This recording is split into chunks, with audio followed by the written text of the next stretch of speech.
Have you ever really stopped to think about just how many different living things there are on Earth? We're talking millions upon millions of species. So how in the world do scientists keep it all straight? Well, let's dive into the amazing story of how we try to map the entire sprawling tree of life. Okay, so here's a weird one for you. On one hand, you've got a Tyrannosaurus rex, a massive, terrifying dinosaur from millions of years ago. On the other, you have E. coli, a tiny bacterium that could be in your gut right now. I mean, what could those two possibly have in common? It sounds like the start of a bad joke, right? But the answer is actually key to this whole story. And the answer is they both get a unique two-part scientific name. For T-Rex, it's Tyrannosaurus rex. For us, it's Homo sapiens. This whole system is called binomial nomenclature, and it's basically the universal language that biologists all over the world use to make sure they're talking about the exact same creature. So why does this matter? Well, for starters, it's just efficient. The old systems had these super long descriptive names that were a total nightmare. This two-part system is way easier. Plus, it's universal. A scientist in Japan and a scientist in Brazil can use the name Escherichia coli and know they're talking about the exact same microbe. No confusion. One name, one species. Simple as that.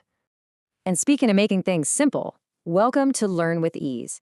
That's what we do here. We take big ideas in biology and break them down, step by step, so you can go from just knowing the basics to really mastering the concept. So, giving everything a unique name is a great first step. Check. But when you've got something like 8.7 million known species on the planet, and probably way more that we haven't even found yet, naming is just the beginning. The real challenge is organization. How do you sort all of that into groups that actually make sense? So to tackle that puzzle, scientists started trying to sketch out a tree of life. You can think of these as the very first kind of rough drafts of how every living thing might be related to every other living thing. It was a massive undertaking. One of the first big systems from Carolus Linnaeus way back in the 1700s was super simple.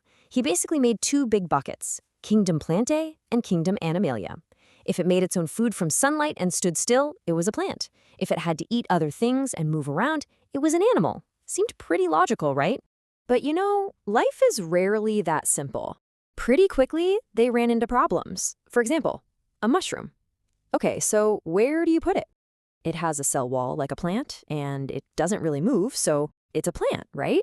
Well, no. It doesn't use sunlight for food. It absorbs nutrients like an animal. So it didn't really fit in either bucket. It was a problem. Clearly, they needed a better map. Fast forward to 1969, and a biologist named R.H. Whitaker came up with a five-kingdom system that was a huge upgrade. He solved the mushroom problem by giving them their own kingdom, fungi. And he added two more for microscopic life, Monera for really simple things like bacteria, and Protista, which was basically the miscellaneous drawer for anything else that didn't fit. And for a while, everyone was pretty happy with the five kingdoms. It seemed to work. But then, in the late 20th century, technology started giving us new tools, and a scientific revolution began that was about to redraw the map of life in a massive way. At the heart of this revolution was an American microbiologist named Carl Woese.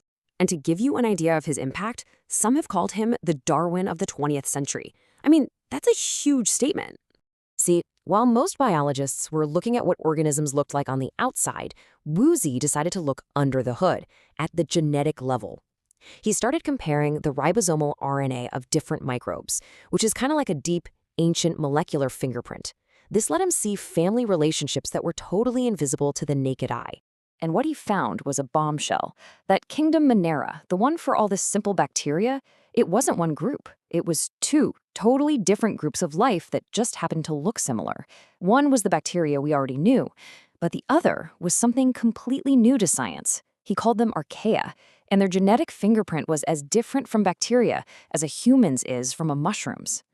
A lot of these guys were extremophiles, living in places like boiling hot springs or ultra-salty lakes where we thought nothing could survive.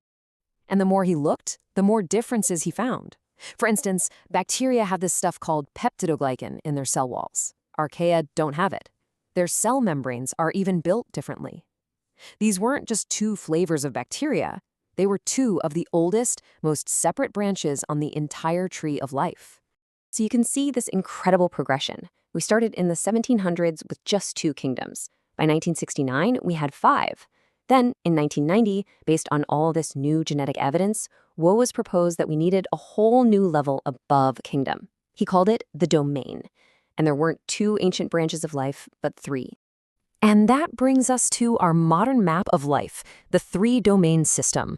This is our best understanding of how all life on Earth is related at the deepest, most fundamental level. So, domain number 1 is bacteria. These are the microbes you're probably most familiar with. It includes everything from E. coli to the cyanobacteria in the ocean that are absolute heroes, producing a huge amount of the oxygen we all breathe. Domain number 2 is archaea. These are those ultimate survivors, the extremophiles. We're talking about things like methanogens that make methane gas deep in swamps, and halophiles that just love living in water that's so salty it would kill just about anything else. And finally, domain number 3. This is our home turf, eukarya. This one's easy to remember because it includes everything whose cells have a nucleus. That means every animal, every plant, every fungus, and every protist on the planet. From a tiny amoeba to a giant blue whale, we're all in this club. And the diversity in eukarya is just staggering. I mean, look at this. On one side, you've got this beautiful, complex red algae, and on the other, you have this incredibly intricate insect, the assassin bug. They seem worlds apart, right?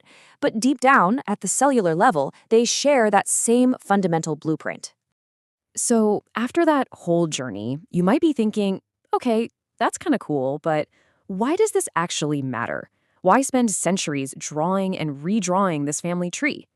Well, it turns out it's absolutely crucial. Well, for one, it's our roadmap to understanding evolution. But in a more practical sense, think about medicine. You can't fight a disease if you don't know what's causing it.